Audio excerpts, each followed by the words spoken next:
तर नीलम गोऱ्हेंनी उद्धव ठाकरेंबद्दल केलेल्या वक्तव्याचा ठाकरेंच्या सेनेनं निषेध केला। ठाकरेंच्या पक्षातील महिला शिवसैनिकांनी नीलम गोऱ्हे यांच्या घरासमोर आंदोलन केलं। दिल्लीमध्ये नीलम गोऱ्हे यांनी केलेल्या वक्तव्याचे पडसाद पुण्यात उमटले। पुण्यामध्ये मॉडेल कॉलनी इथल्या नीलम गोऱ्हे यांच्या घराबाहेर शिवसैनिक मोठ्या प्रमाणामध्ये जमले होते।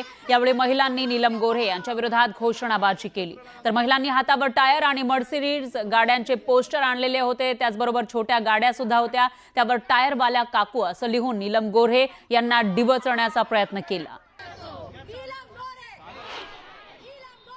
त्यांनी मर्सिडीज दिल्यात ना उद्धव साहेबांना, त्याच्या पावत्या ह्या पत्रकारांसमोर पत्रकार परिषद घेऊन दाखवाव्यात। पण त्यांचा टायर आता आम्ही पंक्चर केलेला आहे।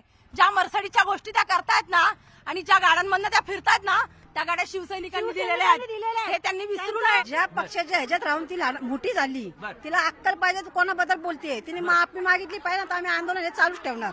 सीबीआय ईडीने चौकशी करा, हिने 25 मर्सिडीज कुठून दिल्या, पैसे कुठून आले, किती काळा पैसे हिच्याकडे हे सांगा। काय तुमच्या विधान परिषदेमध्ये आमदार म्हणून जातात, त्यांनी किती स्वतःला मर्सिडीज दिल्या होत्या हे त्यांनी पहिले सांगावं। कारण शिवसैनिक हे कुठल्याही मर्सिडीजला न भुलणारे आहेत। हे आदरणीय पक्षप्रमुख उद्धव साहेबांच्या पाठीशी, या माता भगिनी कायमस्वरूपी त्यांच्या पाठीशी आहेत आणि आजही राहतात।